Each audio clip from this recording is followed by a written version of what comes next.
వినరండి నా ప్రియుని విశేషము, నా ప్రియుడు సుందరుడు మహాగణుడు.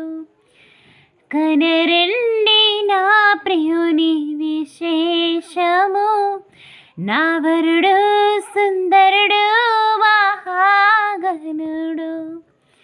నా ప్రియుని నీడలో చేరితిని, ప్రేమకు రూపము చూసితిని.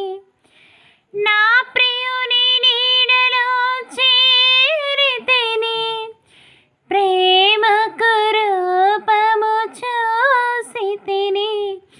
ఆహ ఎంతో మనసంతా మహదానందమే, తనువంతా పులకించే మహదానందమే.